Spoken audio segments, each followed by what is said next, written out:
You ask Tiger to solve. This deals with linear equations with one unknown. The final result is x equals 5/6. Let's solve it step by step. Group all constants on the right side of the equation. Add 50 to both sides. Simplify the arithmetic.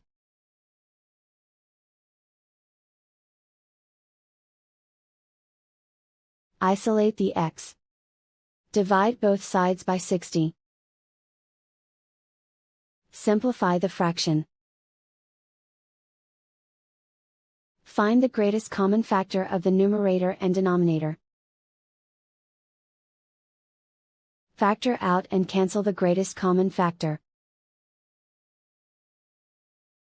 And so the final result is x equals 5/6.